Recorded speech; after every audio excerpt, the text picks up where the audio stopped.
বন্ধুরা সবাই কেমন আছো? আশা করছি ভালো আছো। আমার গলা শুনে বুঝতেই পারছো যে আমার শরীরের কন্ডিশন খুবই খারাপ। কালকে ছিল বাড়িতে লোকনাথ পুজো, তার আগের দিন থেকে আমার প্রচুর জ্বর।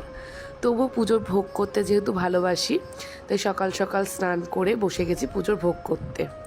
আমি পায়েসের জন্য দুধ বসিয়ে দিয়েছি, আর ওদিকে দেখো আমার ছেলেকে টেবিলে তুলে দিতে হয়েছে, টেবিল থেকে নামতে পারে না তার জন্য। আর এদিকে মালপোয়ার ব্যাটারও রেডি।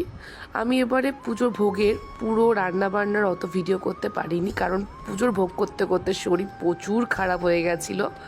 লাস্টের দিকে আমার শাশুড়ি মাকেই সব কিছু করতে হয়েছে। এদিকে দেখো আমার মাও চলে এসেছে, সবজিপাতি সব কাটতে বসে গেছে।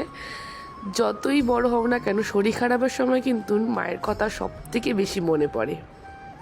আর এবারে পুজোর ভোগে ছিল পায়েস, চাটনি, 5 রকমের ভাজা, লুচি, মালপোয়া, পোলাও, পনির, খিচুড়ি আর লাবড়া।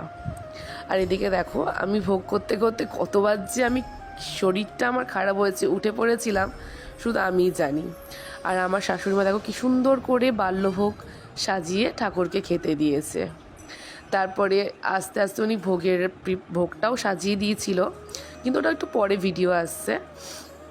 আর এ দেখো আমি লাস্টে মানে রান্না করতে করতে ভিডিও করতে করতে এত শরীর খারাপ হয়ে গেছিলো, আমার শাশুড়িমা বলে এবার তুমি ওঠো, পোলাও, খিচুড়ি আর লাবড়াটা আমি করে নিচ্ছি।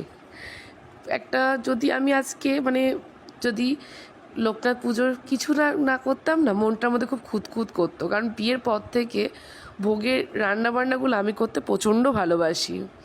কি অত সাজিয়ে গুছিয়ে আমার শাশুড়ি মার মতো হয়তো পুজো দিতে পারি না, কিন্তু ভোগটা করতে আমি প্রচণ্ড ভালোবাসি। আর এদিকে দেখো আমার ভাসুর এসে ঠাকুরকে ভোগ নিবেদন করছে। এই ভিডিও কিন্তু আমি যেন করতে পারিনি, এই সব ভিডিও আমার ভাগ্নিই বেশিরভাগটা করেছে। আমি বললাম একটু করে দে, আমার কন্ডিশন খুবই খারাপ। আর এই যে দেখছো আমার ভাসুর যখন পুজো করছে, অলরেডি আমি তখন বিছানা নিয়ে নিয়েছিলাম। সবাই ভালো থেকো, সুস্থ থেকো, টাটা।